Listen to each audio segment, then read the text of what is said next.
Please like and subscribe బ్రాహ్మణ సంక్షేమ వేదిక యూట్యూబ్ ఛానల్. ఓకేనా? అందరికీ నమస్కారం. నా పేరు మైలవరపు లక్ష్మి, గోత్రం భారద్వాజ. ఈరోజు నేను బ్రాహ్మణ కుటుంబ వ్యవస్థ, వివాహ వ్యవస్థ, బ్రాహ్మణుల సమస్యలు, పరిష్కారాలు అనే ఈ అంశాలపై మాట్లాడుతున్నాను. బ్రాహ్మణుడు అనగా బ్రహ్మజ్ఞానం కలిగి తృప్తిగా జీవించేవాడు అని సామాన్యార్థంలో చెప్తున్నాం. దైవాధీనం జగత్సర్వం, మంత్రాధీనంతు దైవతం, తన్మంత్రం బ్రాహ్మణాధీనం, బ్రాహ్మణో మమ దేవత. సాక్షాత్తు విష్ణువు బ్రాహ్మణ శక్తి ఏమిటో చూపించడం జరిగింది. ఒకప్పుడు బ్రాహ్మణ కుటుంబ వ్యవస్థ సమాజానికి ఆయువు పట్టు, ఉమ్మడి కుటుంబాలకు ఊపిరి, ఇతర వర్ణాలకు ఆదర్శమైన ఆదరణీయమైన జాతి. ఇంటి పెద్ద అందరికీ పట్టుకొమ్మ. సమయానికి సంధ్యావందన, అగ్నిహోత్రాదులతో తమ ఇంటినే కాక పరిసరాలను కూడా రక్షించిన వ్యవస్థ.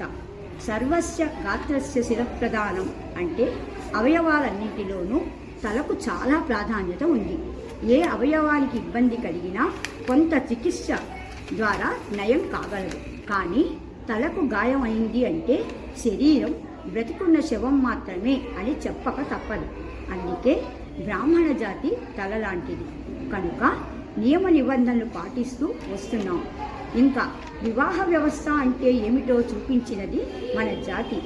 ఇంటి ఆచారాలకు, సంస్కృతి సంప్రదాయాలకు విలువనిస్తూ, పెద్దలను అనుసరిస్తూ, ప్రతి పండుగ ప్రత్యేకతను తెలుసుకుంటూ, కష్ట నష్టాలను ఓర్చుకుంటూ వస్తున్నాం. ఈనాడు బ్రాహ్మణులు ఎన్నో సమస్యలతో సతమతం అవుతున్నారు. దానికి కారణాలు కూడా లేకపోలేదు. విదేశీ పోకడలతో ఆచార సంప్రదాయాలకు గుంటపెట్టి గంట వాయిస్తున్నాం. అనైక్యత, అసంతృప్తి ఒకదానితో ఒకటి కలిసిపోయాయి. ఉపాధి అవకాశాలు చాలా తగ్గాయి. వచ్చినవి మనకు నచ్చవు, నచ్చినవి అందుబాటులో ఉండవు. దానివలన వివాహ వ్యవస్థ కూడా దెబ్బతింది. అర్చక వృత్తి, పౌరోహిత్యం చేసేవారంటే చులకన భావం. పిల్లనివ్వడానికి తల్లిదండ్రులు కూడా ఇష్టపడటం లేదు. తమ గొంతెమ్మ కోరికలతో ఆడపిల్లలను కూడా అలాగే పెంచి ప్రోత్సహిస్తున్నారు.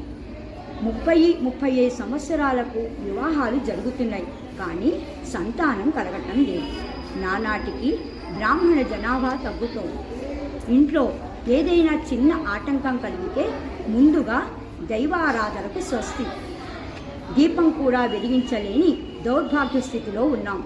సమయం లేదంటూ అనవసర విషయాలు మాట్లాడుతూ దైవం తమకు అనుకూలించట్లేదని తప్పించుకుంటున్నారు.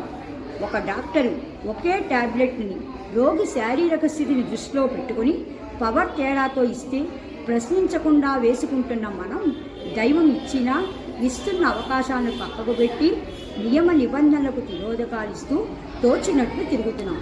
ఉపనయనం చేసి గాయత్రి మంత్రాన్ని అపహాస్యం చేస్తున్నాం. మన్నించాలి. కొందరు పురోహితులు కూడా ఎక్కడ ఎవరు ఎలా పెట్టినా తింటూ జాతిని అవమానిస్తున్నారు. ఈనాడు ఆదివారం అనే పదానికి ఆలస్యంగా లేవడం అనే వికృతార్థం వచ్చింది. వీటన్నిటికీ పరిష్కారాలు మన దగ్గరే ఉన్నాయి.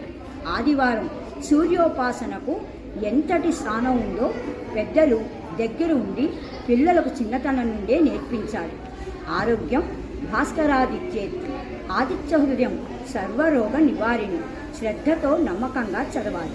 ఆచార సంప్రదాయాల విషయంలో ఎలాంటి మినహాయింపులు ఉండవు, లేవు. నియమాలను ఖచ్చితంగా పాటించాలి. రామాయణం, భారతం, భాగవతం, భగవద్గీతలకు కాలక్షేపానికి చదివే పుస్తకాలుగా ఉపయోగించకూడదు. అవి నిత్య పారాయణ గ్రంథాలు.